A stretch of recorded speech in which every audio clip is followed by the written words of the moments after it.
focus on your business, and you will not go from 0 to 100 deals in a year or two. To build a solid, good foundation, it should take you years. And to even just learn the communities and learn the basics will take years.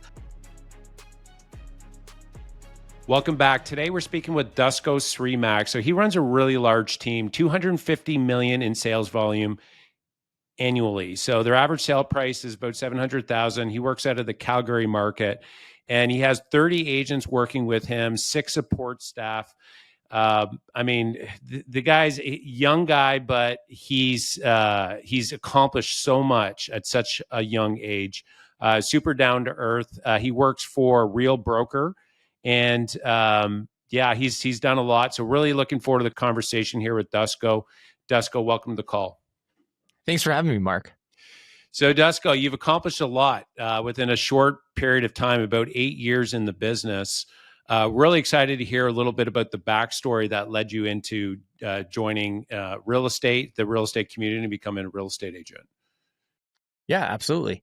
Early on, I got interested in real estate because I was an electrician. So I got into electrical in my early 20s. I think I was 21. And the first company that I worked for, the owner owned north of 60 properties. And he acquired all of them while doing electrical. And I just found that incredible that an average person, a tradesperson, can scale over, 2-3 decades and own that many doors. And that didn't include his commercial or industrial properties. So I fell in love. And then after I thought I was done with electrical, I got into real estate. Okay. So you saw somebody buying real estate from an investment side. What was it about selling real estate? Was it to learn about how to invest in real estate, or was it just something that you figured, that's the best way to start investing? Well, after I saw what he had scaled and built, I started doing the same. So I purchased our first condo, and then I purchased another condo. And then with my girlfriend at the time, now wife, we were able to purchase, I want to say 3 or 4 properties in about the first 14 to 15 months. And then we just started scaling that slowly. What I found out quickly was I wasn't using a realtor. And I found that a lot of the realtors I spoke to, and I'm talking several dozen realtors, did not have any construction background. So having a construction background, when I'd walk into a home and I'd say, well, this is a mid-efficient furnace. It's probably at the end of its lifespan. The roof is a T-lock shingle. There's a preserved wood foundation. These windows need to go. They wouldn't know what I'm talking about. And even during negotiations, it would get very frustrating. So I just remember coming home one day and telling my wife, like, hey, I think I have to make this dive into real estate here. Love it. No, and that would position you as the authority when you're meeting buyers, and would give you differentiation there. Let me ask you, the big question that I get when I'm speaking with a lot of times is with parents for their kids. They think their kids are never going to be buying real estate. How did you start buying so many homes so quickly? What was it that you did? Was it just that you were a big saver and then you started buying them, or you found deals? How did you structure those deals? So at the time, I was working up north near north of Fort McMurray. So dead cold. Our costs were almost nothing. So my girlfriend, again, now wife, moved into my condo. Our costs were $1,200 a month. And our income was quite high. And for us, we're not fancy. We weren't bougie. So what we did was, every few months we'd get pre-approved, and then we'd use the equity from that home. And, the BRRRR strategy of, buy it and renovate, rehab, refinance. There's a lot to be said with that. And even, I find a lot of buyers now don't think that's feasible because the market's come up, it's coming down. As long as you have a long enough time horizon, it is feasible and it's doable in any market. So good. What advice would you give the parents out there thinking that their kids will never buy? What other advice would you give them to maybe give them hope, and maybe some action steps to be able to help, their kids get into their first home?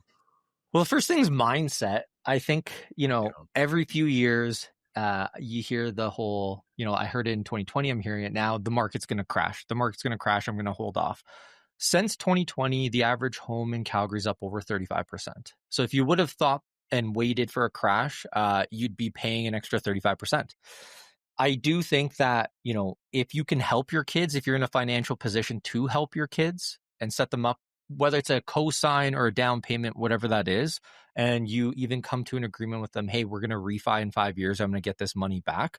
In Canada, there's been almost no market. I don't say no market, but almost no market where if you've owned a detached property that you've lost money.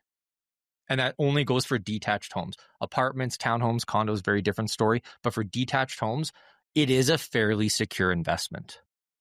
So my best advice would be, hey, if you can help them and you have a long-term outlook on it, at least 7 years, but you could refi in 5 years and get that money back, and then they're on the hook for that mortgage moving forward.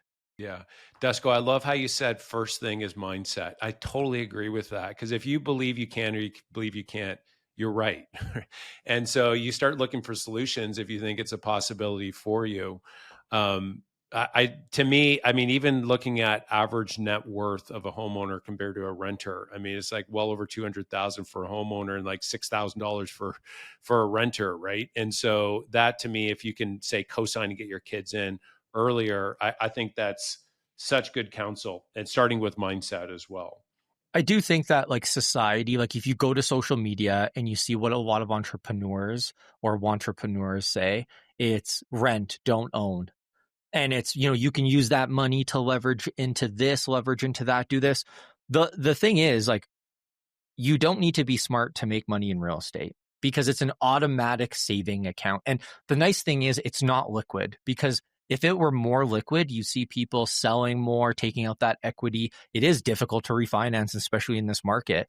And I do like it as a long-term savings account. I love how, yeah, keep going. It's just everybody thinks it's sexy to use that money towards something else. The likelihood of you actually following through with that is very low, because I know a ton of renters and I represent a lot of investors, and those renters are not taking that cash that they're saving each month or in maintenance over the years and investing it. Very few are. Only the maybe top 1% of earners are actually doing that. Yeah. Dusko, I love how you said it's an automatic savings account. I mean, it's such a simple principle, simple idea, but it's so true. It's like, the reality is you're forced savings every single year. And you also said something that I want to like totally back you up when you had said that a lot of these entrepreneurs out there saying like not to own your house. I mean, the data points to home ownership, just owning your house makes a lot of sense. Now, I get what Robert Kiyosaki says is not an asset because it's not putting money in your pocket. And I think he's teaching a better lesson. What I don't necessarily agree with is, going and buying the house that you can't afford and putting all your money into trying to keep up with the Joneses. But that's not what I'm talking about getting a home that you can afford, because probably the mortgage payment is going to be very similar to a rent payment that you would be living in. And so it makes sense to own that property and then just go and buy more investment properties after that. But I tell new buyers, I'm like, get into home ownership first before buying an investment property. Just please buy your first house. Then at that point, let's look at building your investment portfolio, because you're going to get ahead a lot further. You're going to be paying monthly rental anyways, right? So you might as well pay it towards your mortgage. I think like the big thing that I see, and this is something that I fell into early on in my career and I've learned a very good lesson on, was don't leverage too much. Right? Because a part of why we were able to purchase so many homes on the front end was because we'd refinance. But it gets to a point where, and maybe a certain point in your life, after I had kids, I had a bit of a mind shift where I'm like, okay, should I take this money and invest it into the stocks, like S&P, gold, crypto? And like we do that. But the first thing that I did was I paid off our house, because nobody can take that from me. And I think, if I would have put that into the S&P, into gold, into more crypto, I would have, 4x'd, 10x'd, in the last 5 years, 6 years, 8 years. But I think it's important to have that sense of security as well. And it's not always about scaling and trying to get as much as possible, because if the market corrects, I'm not going to lose sleep at night.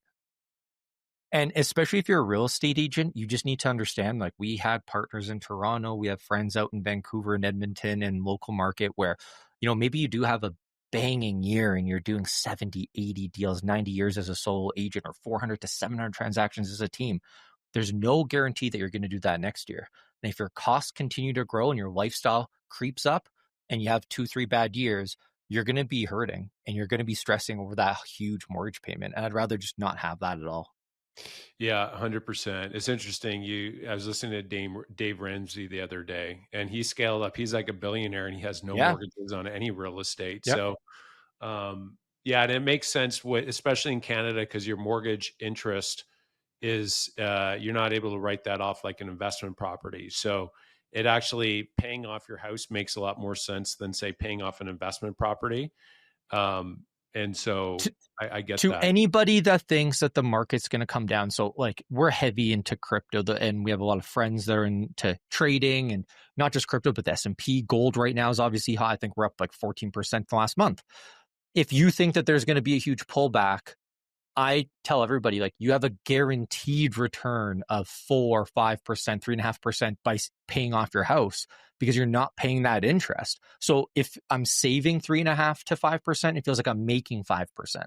So I feel like in times of uncertainty, especially like when 2022, when there was that big pullback in the stock market, that's the best time to pay off debt.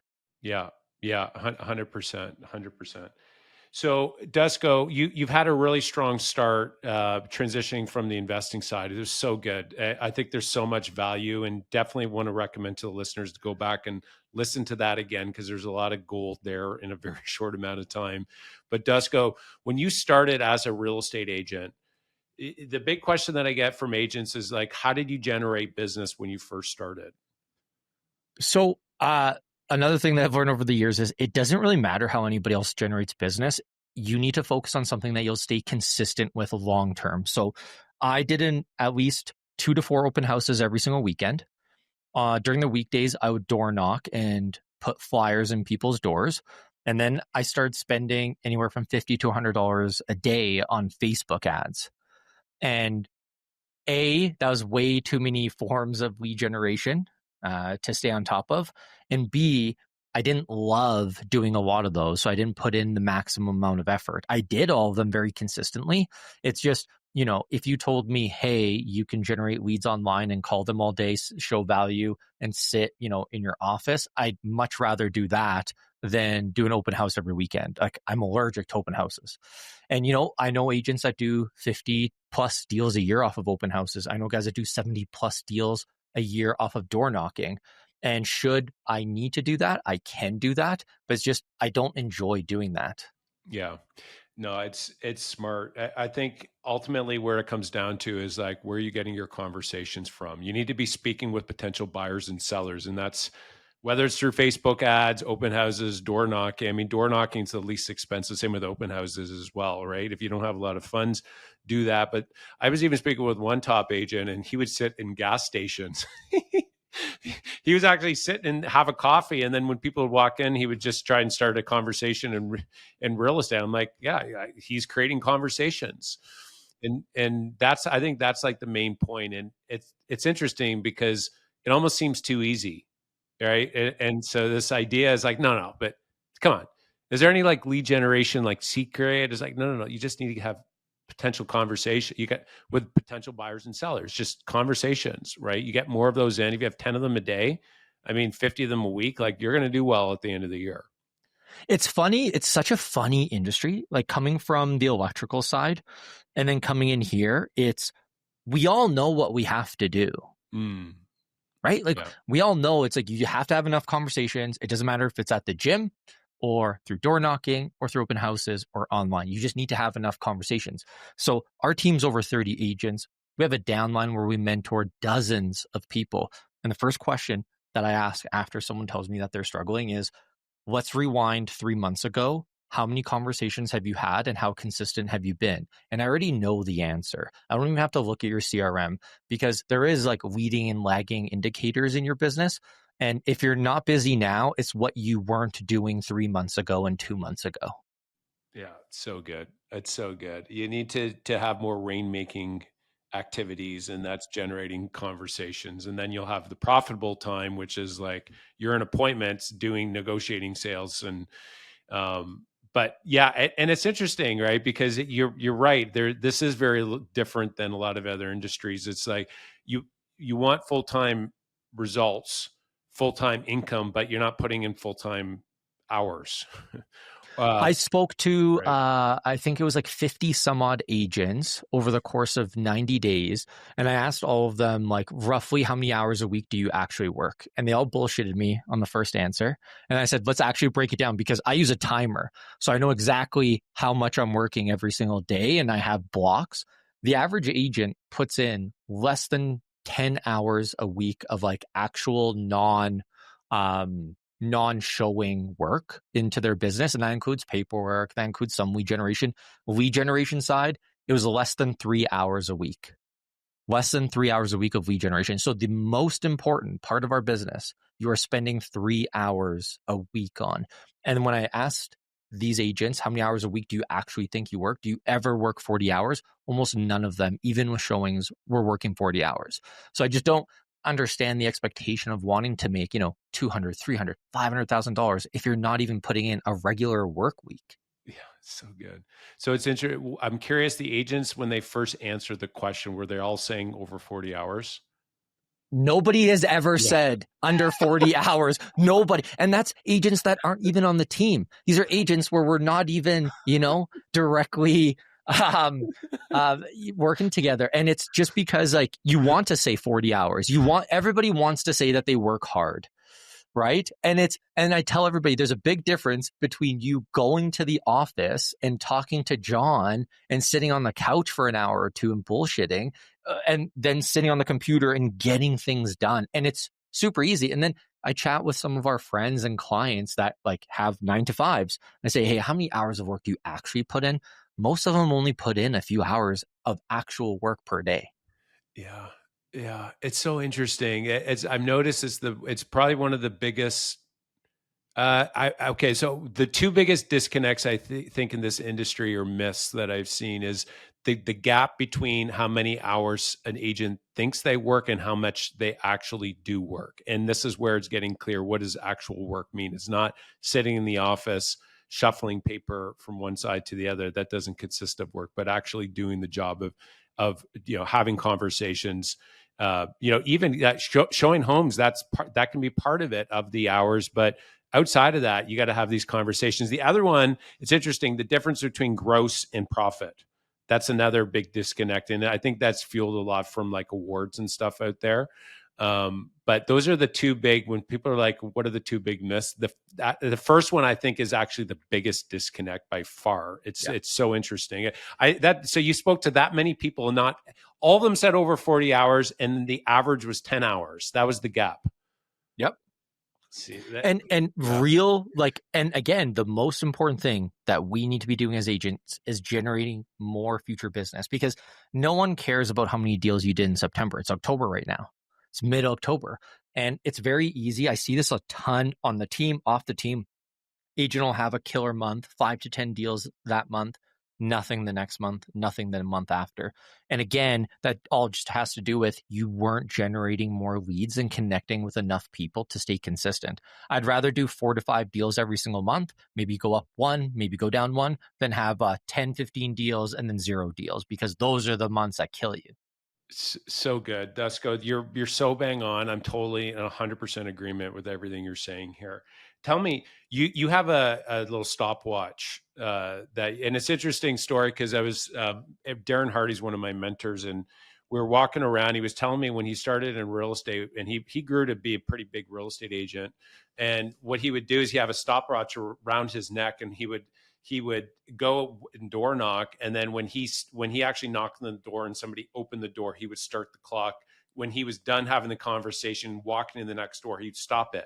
So based on conversation, so it was all based on that. And he tracked his time, and it was like, I think by the end of the week, when he did, I think it was like over 10 hours of, or 20, it was like 20 hours of actual conversation. He had this big party in his office.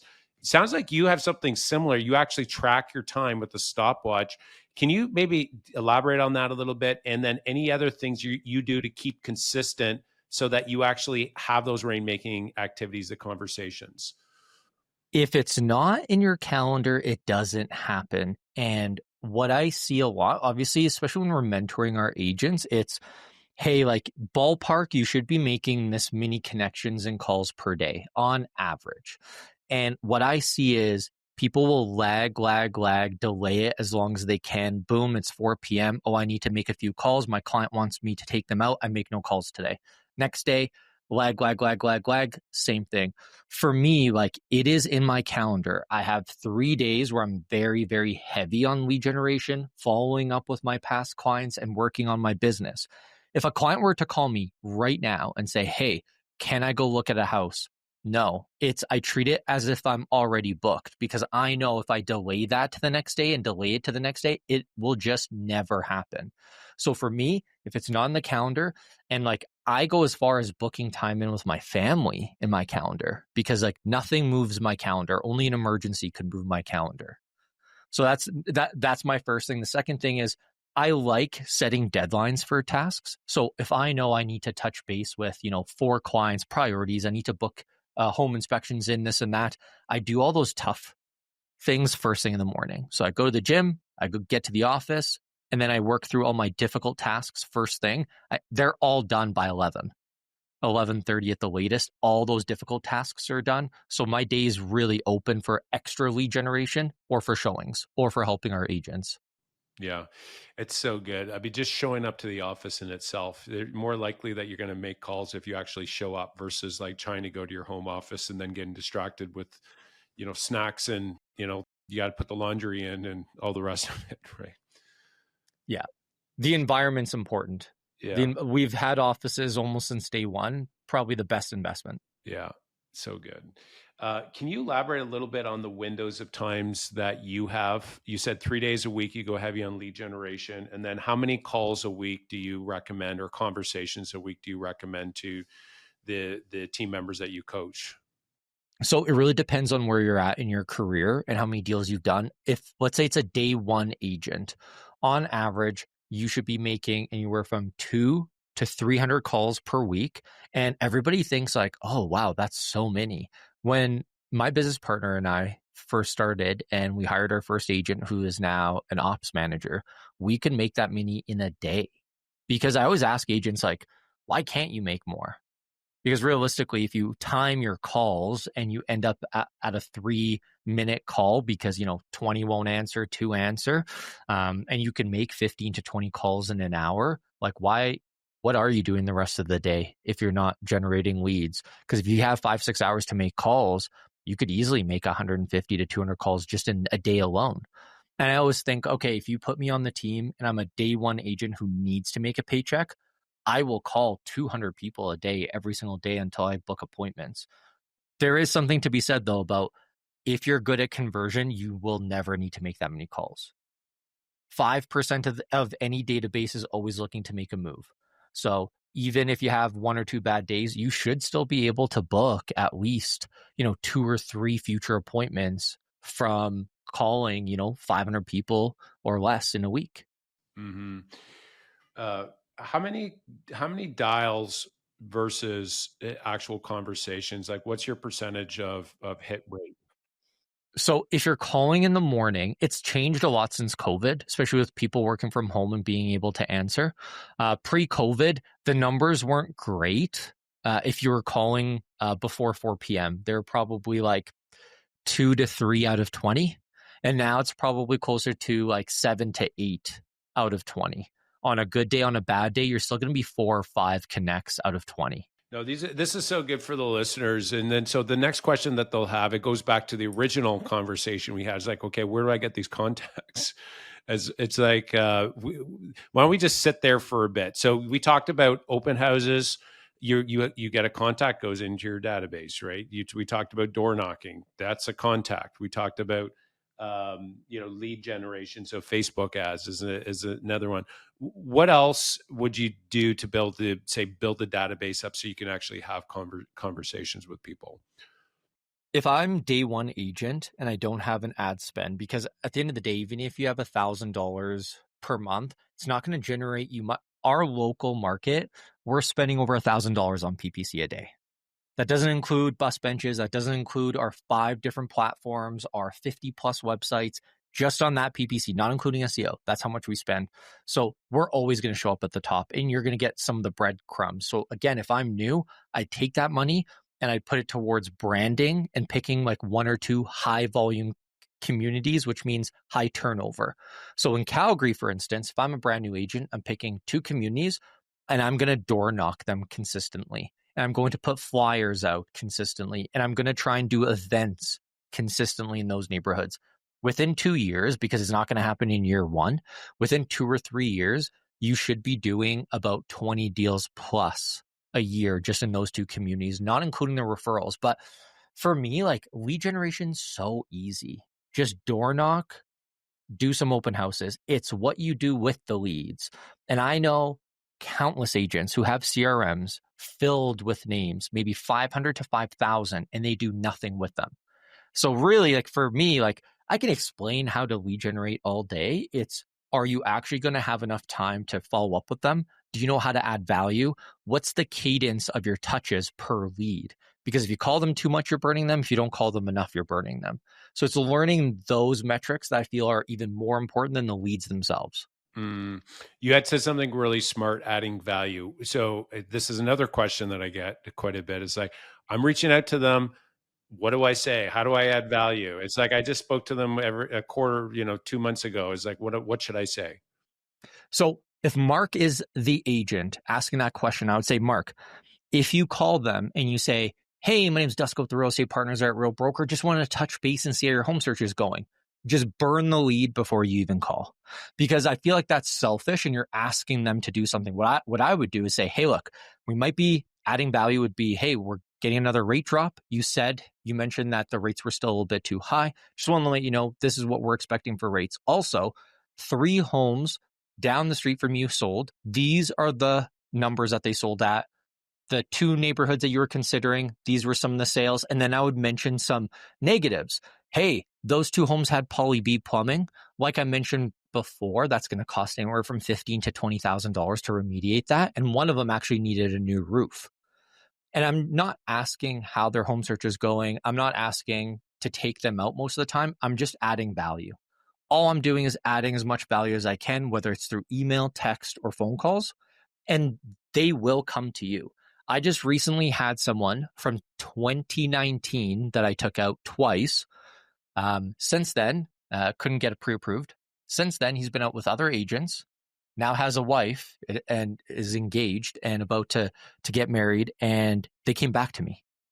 They came back to me because we added enough value, 6 years ago now, that other agents couldn't, because a lot of agents don't focus on just value. They focus on, hey, when are you converting so I can start taking you out? Yeah, it's so good. Always having a reason to give them a call, right? And it's Yep, not just to check in. Hey, I'm just calling to check in. It's like just, you had said, just burn the lead, right? It's like, as checking in. They don't need you to check in. They don't need to be babysat, right? It's like, I'm calling to inform you on this. I was thinking of you, and this came up, and I want to keep you in the loop of what's happening in the industry, and it positions you as an authority as well. And then being able to relate it back, something relatability. That's why the notes are important as well. Hey, how's little Sally doing? We had mentioned last time that she was going in her, she's in ballet or dance. It's like, how's everything going with little Sally, right? Like that's the relatability side, and especially if you have a daughter yourself, right? Connect the dots and authority, value, and the relatability side. If you can keep dripping those on, that sounds like that you lead with value when you reach out, which I love. always. And you have to remember, if they registered online on your website, they're registered on 3 or 4 others. And in Calgary, in Ontario, BC, everybody knows a realtor. Everybody has a realtor on the soccer team, on the hockey team that lives on their street. There's realtors everywhere. There's over 8,000 realtors in our local market. And there are way less sales. I think there's a stat that came out. If you walk through an average mall in Ontario, it was like 1 in 60, 1 in 80 people. And at one point, it was like 1 in 40 were a realtor. So you walk in through a mall, you pass by hundreds of realtors. Yeah, That's how 100%. competitive it is in some of these markets. Yeah, yeah, 100%. Just to build on that, if you're an agent out there listening and you're like, I still don't know what to do, you just pull up your phone pull up your phone and just go to your contacts, and you have people you can call that are potentially looking to buy or sell. You go to your social media, you have contacts there, right? In social media, right? You have your network of lawyers, mortgage brokers, like go and take them out for a coffee, right? Like they're, and give them an update of what's happening. Take that same value approach. There's no lack of people that you can have conversations with. It's this idea, just have conversations, keep it that simple, track that number, and then the better you get at conversations, the more you're going to book, and then you're going to be able to convert more. People can see through BS too. Like you genuinely Yeah. like I compare it to you're a car salesman who doesn't understand anything about the motor, anything about the interior or the brand. And that's like a new agent trying to take someone out and show them a home. If you don't know the neighborhood and you don't know the construction of a home, which I find is like remarkable, that's not a foundation in our industry. If you don't understand that, how can you truly sell a home or caution your buyers on XYZ? Hmm. Dusko, what advice would you have for the listeners that maybe aren't experts on home construction or material? And if they're like, okay, you know what, Dusko, you have a point there. I should probably brush up on that and learn the fundamentals. What would be kind of the fast track approach to really understanding that, so that they can serve their clients better? Two easy resources. Number one, YouTube. You should always be like in terms of like distribution systems, like the mechanical, HVAC, electrical, in terms of like how concrete is poured, like even just understanding like why is there a crack in this foundation? It's like, oh, it's because of XYZ, the different types of siding, roof. YouTube can help you with all of that. Second, and this is where I really leaned on this industry, was home inspectors. I'd get there early for a home inspection and I'd just follow them around the entire home inspection. And I'd ask them questions because they do know the home quite well. And then when I was early in my career, I only had an electrical background, a little bit of construction. I asked a million questions until I understood it. And then I'd go home and I'd do extra due diligence and research. So next time I ran into that problem, I could explain it just like a home inspector would. Yeah. So it's so good. It's like free education there, right? You're either going to be sitting on your phone, doing probably not, we'll say, rainmaking activities, checking social media, but it's like it's right there. All you got to do is just pay attention and just be curious. It's so, it's so good. Like if you just follow the inspector around, ask a lot of questions, the natural byproduct of that is going to be you're going to get to know and especially all the fundamentals of the property to be able to speak, and you're going to be able to catch issues before the home inspector actually does the home inspection, which is going to save your client a whole lot. It's going to position you further as an authority. It's interesting. It was like, as we're going down this, it's coming down to like curiosity and like engagement. And I think it's like this idea of wanting to be a pro. It's like, I want to get better at what I do. That I think that simple filter on a day-to-day basis and looking for ways to get better and to improve versus like, I'm just looking for my next commission check is I think at the heart of that. What are your thoughts on that, Dusko? When we start mentoring someone or if they're going to join the team, the number one thing is like they need to study construction. Mm, We have a whole training course on construction and like a guide, but like they need to go over and above that. Like you genuinely, like Mark said, like you need to be curious. Like you really need to want to improve and be the best. And there's no easy market, honestly. Like it doesn't matter where you go, whether it's hot or a little bit slow. But in my first 2 years, I started doing 30 plus deals. Then I scaled it to over 50, then to over 60, 70. And it's just because like I'm so curious. I will tell most of my clients to walk away from like 99% of the homes we look at because I'll point out all these issues and why it's not a good fit for them. I don't care. And I tell everybody, hey, I'm going to be the negative one in this relationship. When we go look at a home, I'm going to be the negative Nancy telling you all the costs, all the liabilities. And if it's the right one, you're probably going to argue back and say, no, no, no, I can deal with that. If we find a house like that's probably the house. yeah, that's And then good. your referrals just blow up too. Yeah, And going back to the phone calls, if you know construction and you can say, oh, you're looking in this area, these are the three things you need to look out for in this area, you're going to have instant trust. Nobody cares about like, oh, they just built a new school. Oh, I love that area. It's like, that's easy. But if you're telling them like how you're going to save them money and the liabilities in the area, for years, I don't think I've made over like 15, 10 phone calls a week to past clients because I have that level of, respect, and we have that, mutual understanding where it's like, I know construction and I'm going to help you save money. That's really good. Yeah, that's one of the big things that's going on in their minds. Like when they're laying in bed at night, looking up at the ceiling, they're thinking in their subconscious, I don't want to make a mistake. Right. And if you have a guide there with you, not an order taker, and this is like a big difference I've found in the top agents versus like the agents that are just scraping by, they're like order taking.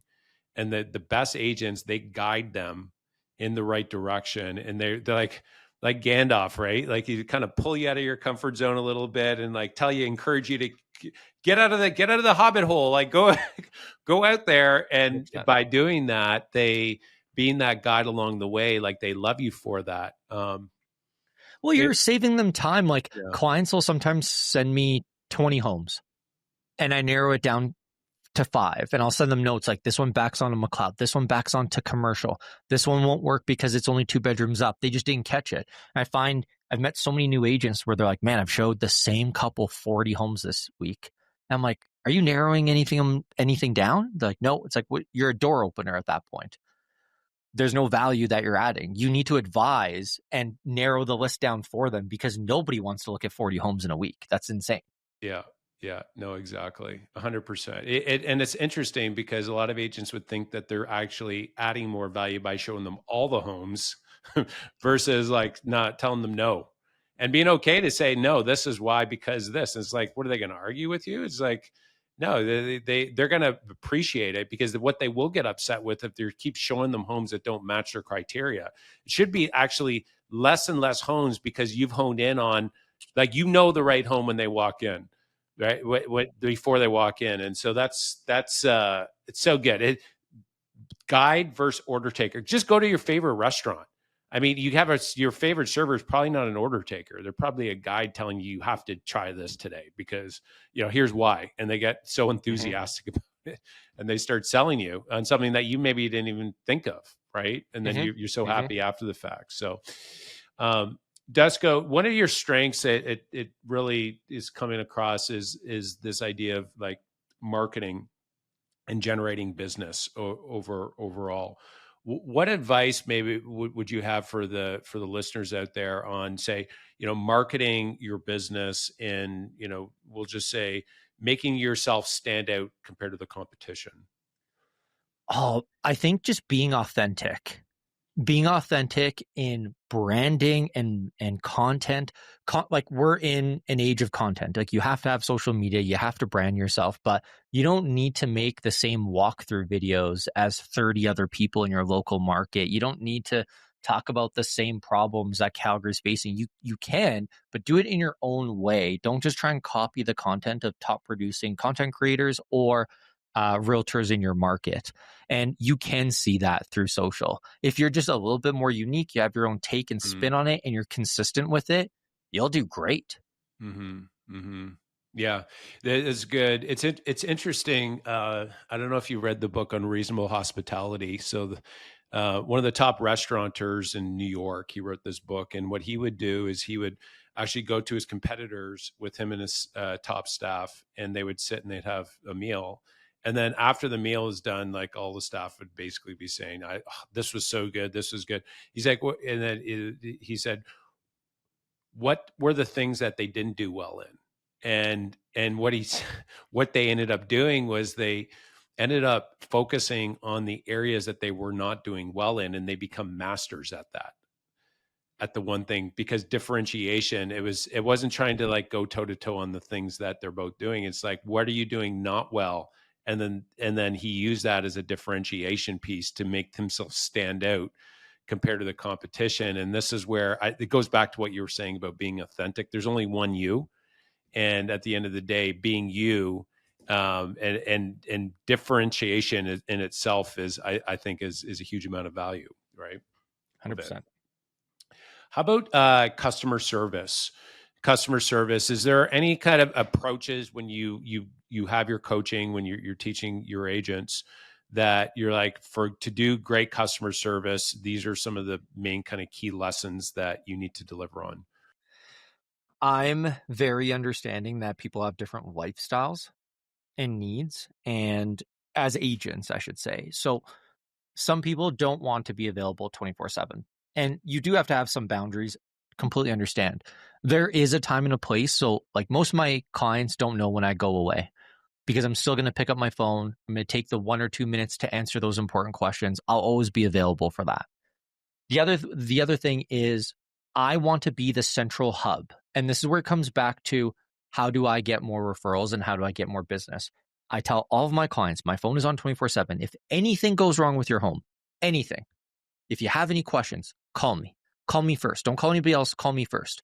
So in the past 7 days, I've probably connected my clients with a dozen plumbers, a few roofers, several concrete people, several handymen, because I'm always top of mind. Anything happens with your home, oh, I'm going to connect you with this guy, this guy, this guy, this guy, and I'll handle that problem for you. And I'm just connecting people and recommending people.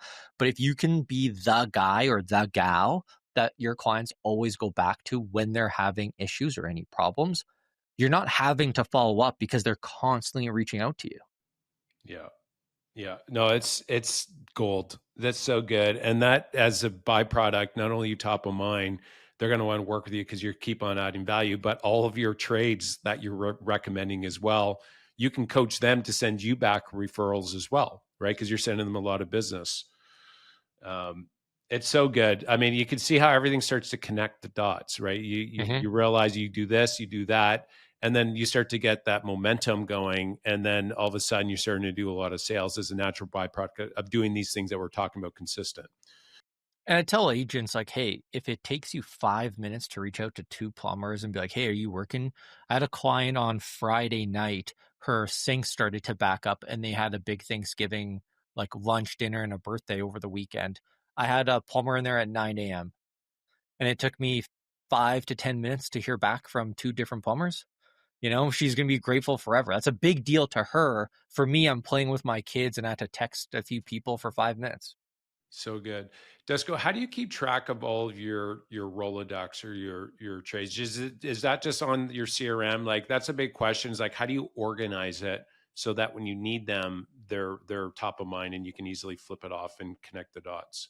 I think you need to, if you want to be successful in any business, you need to know what your strengths and weaknesses are. And my strength is not organization.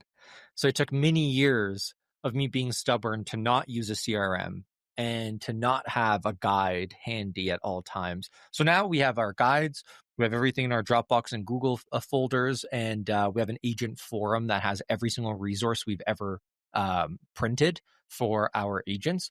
And it's nice because all I have to do is click one button, search plumber, all the contacts roll up. I send it to my client, or I'll reach out to them myself, and that's it.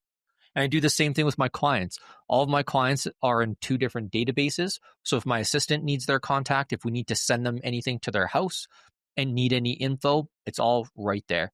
Without a CRM, I'm just going to tell everybody, without a CRM, there's no way that you are going to do consistent business at a high level. You can easily do 8 to 10 deals a year, sure. But if you want to get to 30, 40, 50, 60, 70 plus on a consistent basis, you're not doing it without a CRM. It's impossible. Which CRM do you use, Dusko? Ooh, so we use several. So there's a bit of Go High Level, Sync, Rue, like Real Estate Webmasters, and Sierra.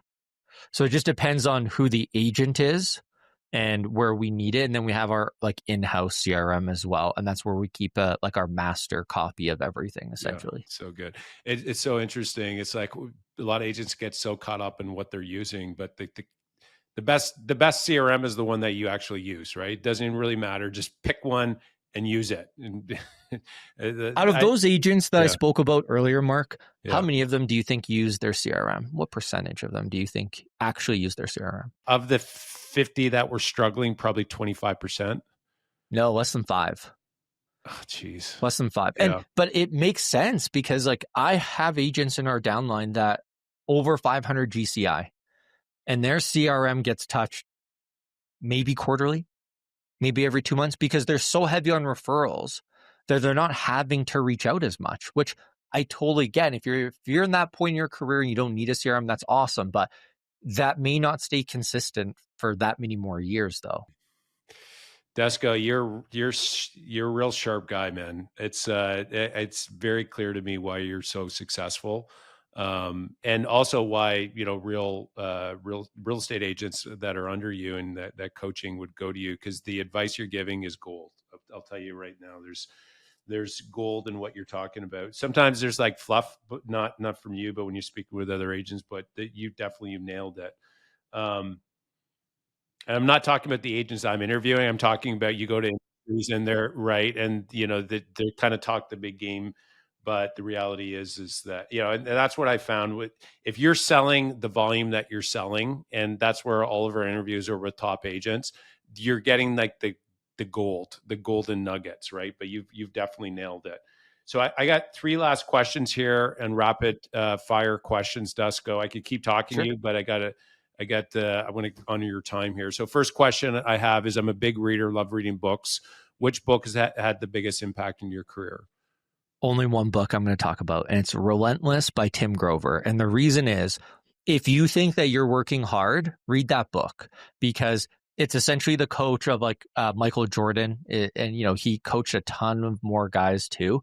It's basically like, it takes this amount of talent to be pro, and then this amount of talent to be pro and be good, and then this amount of pro to be Michael Jordan, to be Kobe Bryant or Barkley, right? There's different levels to this game, and the top producers in every single market are outworking you. As hard as you think you're working, I can almost guarantee the top producers are guaranteed outworking you. Such a good book. I like to listen to it at least twice a year. So good. Great counsel there. Second question, three words that people that know you best. Dusko, how would they best describe you in three words? I would say stubborn for sure, authentic, and driven. Very cool. And final question, what final advice would you have to the agents out there listening today? I would definitely stop watching a lot of as much content, especially other agent content, because what I find is a lot of agents just get down on their business when they see agents talking about how much volume they do or actually doing the volume that they do. Focus on your business, and you will not go from 0 to 100 deals in a year or two. I don't care what anybody is trying to sell you or downline or program. To build a solid, good foundation, it should take you years. And to even just learn the communities and learn the basics will take years. I tell all of our new agents, do 100 deals and you'll have a pretty good foundation. And then get to 250, 300 deals, you're going to have a very good foundation. This industry, it's nonstop learning for years and years. So good. And then for the agents out there listening, maybe they want to send you a referral, maybe a buyer seller, or, maybe it's an agent that's listening and they're like, yeah, I'd love to come work under Dusko in the Calgary market. What's the best way they could reach out to you? So my social media, DUSKOSREMAC_rep_YYC, or just go to the rep YYC, REPYYC Instagram page and reach out. For us, it's not even about hiring more agents. It's not about recruiting agents. It's honestly the best thing that's happened in our business is joining Real and masterminding with other large teams. Because if you're only, local market, similar size, if you go national and you're dealing with guys that are doing 1,000 deals, 800 deals, and you're trying to get there, they're going to provide you a shortcut that might take you an extra 3 or 4 years of trying new things. So if you ever want to mastermind, if any large teams out there want to mastermind, reach out. We're more than happy to connect and schedule something. Love that. Dusko, thank you so much for coming on the show as a wealth of knowledge. Thanks, Mark. I appreciate your time. Right on. Well, thank you everyone for listening. If you enjoyed the show, you can go ahead and subscribe to the channel, maybe share with another real estate agent that you think could benefit from it. And if you are looking to invest in real estate, go to fulloutinvesting.com, learn a little bit more on how you can partner with me to be able to buy multifamily real estate in the US. Go to fulloutinvesting.com. Thanks for listening, guys. I love and believe in you guys. Keep on going. Full Out.